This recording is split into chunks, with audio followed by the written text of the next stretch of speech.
Lumos.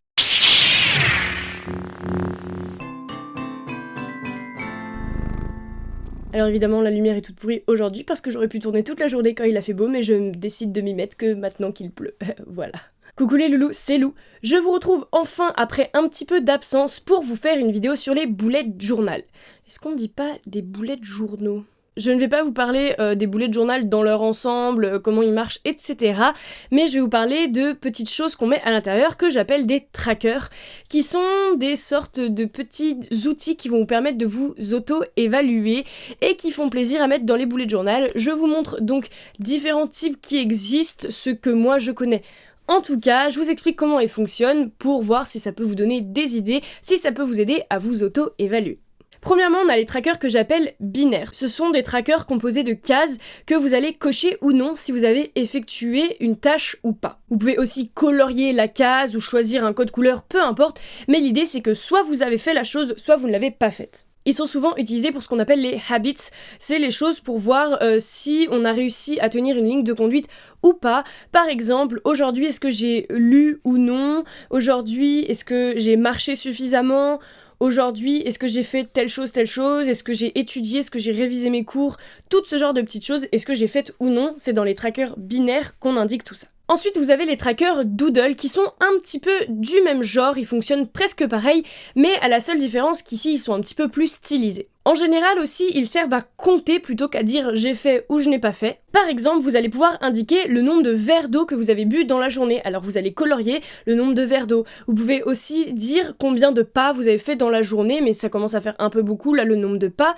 Mais par exemple, le nombre de pages que vous avez lues dans un livre, le nombre d'heures que vous avez passé à travailler, tout ça ce sont dans les trackers que j'appelle doodle. Généralement le plus classique, ce sont donc des petits symboles qu'on va colorier en fonction du nombre qu'on a accompli dans la journée. Si vous n'avez pas forcément d'idées de petits dessins que vous pouvez faire pour ces doodles, n'hésitez pas à chercher sur Tumblr, il y a souvent des blogs qui vous en donnent plein, ils sont pas toujours faciles à réaliser mais parfois il suffit de s'entraîner et puis il y en a quand même des faciles, donc vous tapez doodle sur Tumblr, vous pouvez accompagner ça de bourreau ou de bullet journal pour trouver plus facilement, je pense que ça vous aidera. Vous avez ensuite les trackers graphiques qui eux servent aussi à compter mais des nombres un petit peu plus importants que juste le nombre de verres d'eau que vous avez bu dans la journée. Et généralement, ce sont des choses qu'on compte pour voir l'évolution dans le temps de nos habits, encore une fois, mais ça peut être par exemple le nombre d'heures de sommeil que vous allez avoir dans la semaine, vous allez le faire sous forme de graphique, et pour voir dans la semaine, ou même au mois, etc., vous avez tendance à dormir beaucoup, etc., pour voir des moyennes, une évolution, etc. Alors ça peut être sous forme de diagramme, de camembert, ça peu importe, toutes les formes de graphique,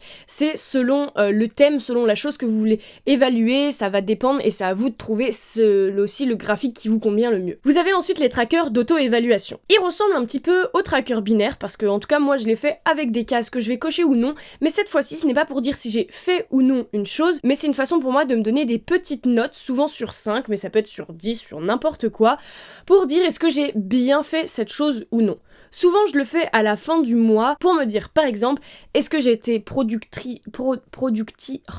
productive pendant le mois. Alors par exemple je vais me dire oui, alors 5 sur 5, pas du tout 0 sur 5, un peu mais bof quand même 2 sur 5, etc. Et ensuite les derniers trackers que je connais personnellement ce sont les mood mandala. Alors là par contre, moi en fait je les utilise pas parce que ça ne m'intéresse pas spécialement et que mon bullet journal me convient suffisamment comme ça, mais il y a plein de vidéos sur YouTube qui expliquent comment on les fait, donc je vous invite si ça vous intéresse à aller voir ce genre de vidéos. Si j'en trouve, je vous mettrai des liens dans la barre d'infos pour que vous puissiez aller en voir dès que je trouve bien, mais en fait le principe du mood mandala c'est de faire un mandala comme quand vous étiez en primaire là avec vos compas mais un petit peu plus complexe, et l'idée c'est en fait il y a des anneaux que vous allez colorier d'une certaine couleur en fonction de votre humeur du jour ou de la semaine ou des choses comme ça, pour pouvoir voir un petit peu globalement comment vous vous êtes senti dans la semaine, dans le mois, etc.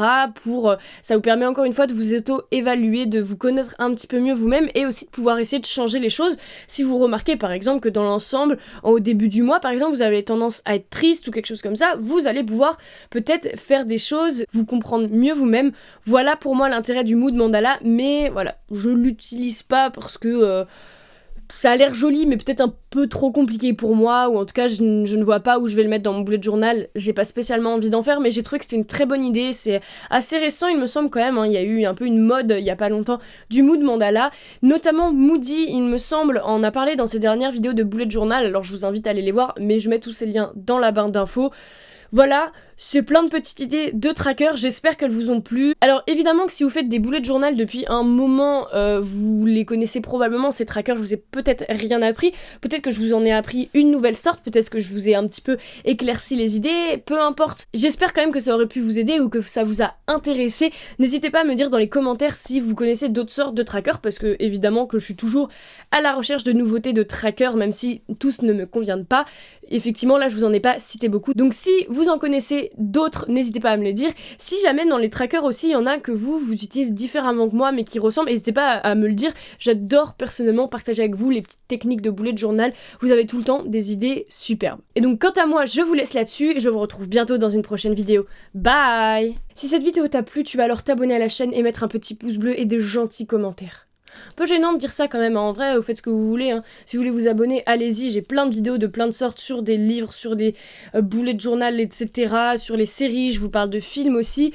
Après, évidemment, si ce genre de choses ne vous intéresse pas, que vous aimez que les trucs sur les bullet journal, vu que j'en ai pas des masses, ça sert à rien de vous abonner. Mais en tout cas, n'hésitez pas à me dire si cette vidéo vous a plu. Bye.